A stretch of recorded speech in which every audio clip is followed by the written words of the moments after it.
reakcia, pričom bude reagovať hydrogen uhličitán sodný s kyselinou chlorovodíkov a bude vznikať CO2, voda a NaCl. A čo teda budeme pozorovať? Budeme pozorovať v prvom rade šumenie celej reakčnej zmesi, ale taktiež budeme pozorovať farebnú zmenu, ale ako pH indikátor budeme používať výluch z červenej kapusty, ktorá v zásaditom prostredí, ktoré spôsobuje hydrogen uhličitán sodný, bude modrá a následne bude prostredie trošku kyslé, lebo to nespotrebuje celá kyselina chlorovodíková, tak tým pádom sa reakčná zmes zmení na červenú.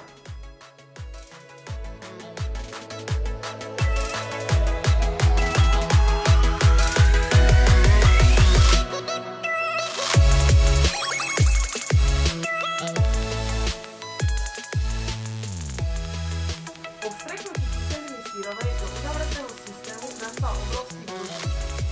Bolo to spôsobené vytvorením oxidu uhličitý, ktorý vznikol na základe reakcie. V systéme sa tým zväčšil tlak. A teda, po snahe vyrovnať sa s tlakom atmosférickým, bol roztok vytlačený z banky von cez trubicu. Pridaný výluch červenej kapusty nám slúžil ako acidobazický indikátor. Na začiatku bol tmavo-modrý, čo indikovalo zásadité prostredie, a po vstreknutí kyseliny luh zmenil farbu na ružovo až červeno.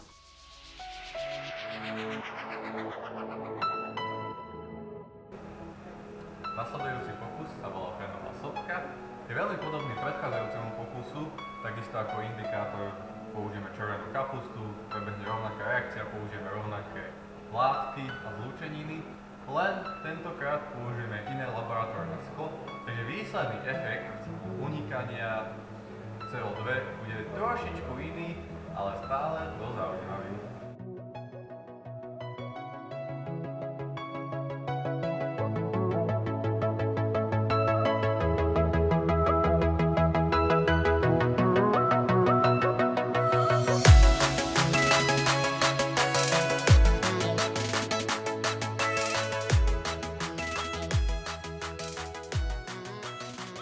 Aj v prípade sopky veľkú rolu zohrávali antokyaníny, ktoré sú v luhoch z červenej kapusty. Vďaka týmto farbivám je luh prirodzený acidobazický indikátor. Po pridaní kyseliny chlorovodíkovej do reakčnej zmesi zmes automaticky vykypela. Modrá zmes, ktorá nám šumela, zmenila farbu na ružovú až červenú. Taktiež zostatok v Erlenmeyerovej banke ostal ružový. Bolo to spôsobené okyslením reakčnej zmesi, teda aj prírodný pH indikátor zmenil svoju farbu.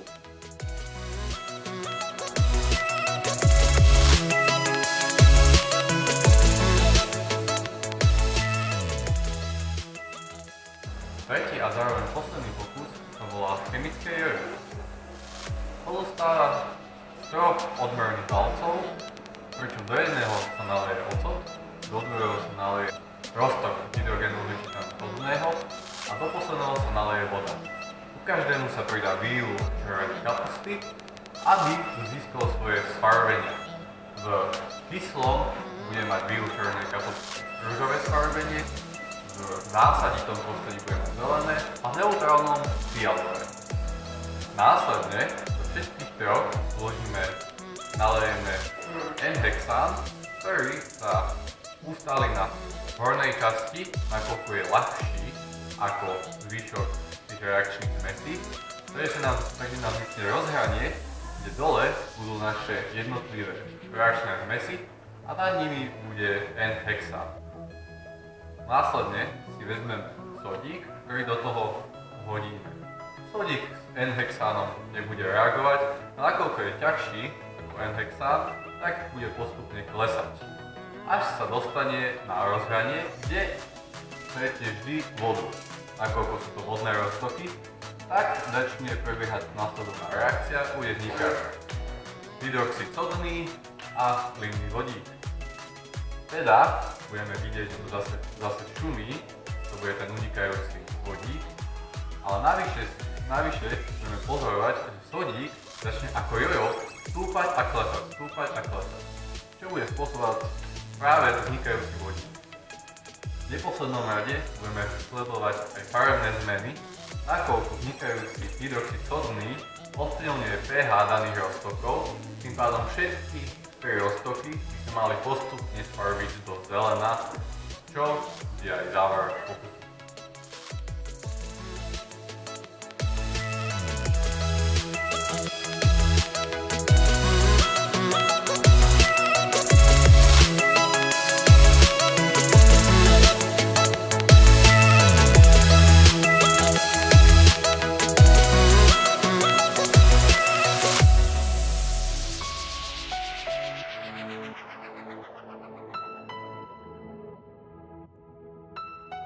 Po vhodení sodíka do valcov sme pozorovali, ako sodík klesal N-hexánov.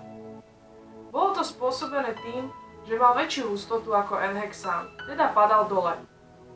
V momente, ako dopadol na rozhranie fáz, začala prebiehať reakcia, ktorá bola sprevádzaná bublinkovaním. Tieto bublinky vynášali sodík na hladinu. Ako bol sodík vynesený na hladinu, stratil bublinky a znovu, neobalený bublinkami, začal padať na rozhranie fáz. Na rozhraní fáz opäť prebehla reakcia a znovu vznikali bublinky. Týmto štýlom sodík spadal a vznášal sa až dovtedy, dokým nebol úplne spotrebovaný. Svojím pohybom pripomínal jojo. Reakcia s sodíkom vo valcoch mala za následok zmenu pH, čo sa odzrkadlilo na farebných zmenách valcov.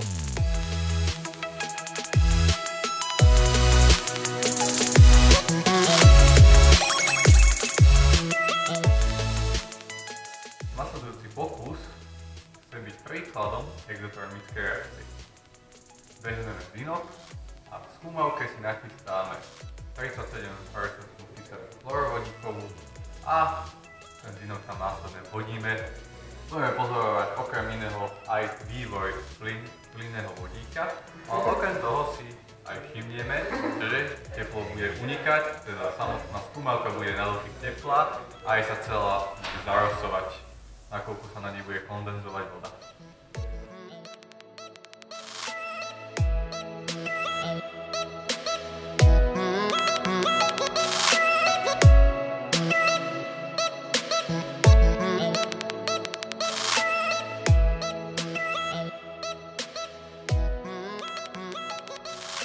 V prípade reakcie zinku s kyselinou chlorovodíkovou sa potvrdil náš predpoklad. Zaliatie zinku kyselinou bolo naozaj sprevádzané búrlivým šumením. Pri tejto reakcii sa skúmavka zahrievala, čo sme mohli cítiť buď dotykom, alebo vidieť na stenách skúmavky.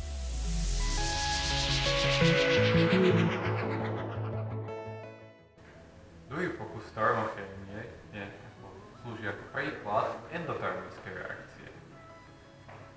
Kyselinu octovú budeme zmiešavať s hydrogenuhličitánnym sodným, pričom zase budeme pozorovať šumenie, ale tentokrát nás bude zaujímať, že skúmavka, v ktorej to budeme robiť, bude na dotyk oveľa studenejšia ako zvyšok.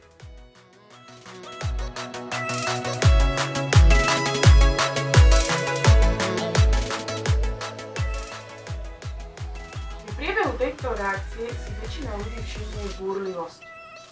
Reakcia je naozaj sprevádzaná búrlivým šumením a málo kto vie, že táto reakcia patrí medzi endotermické. Teplota pri priebehu týchto reakcií naozaj klesá. Klesanie teploty sme mohli zistiť dotykom na stenách skúmavky alebo kadičky.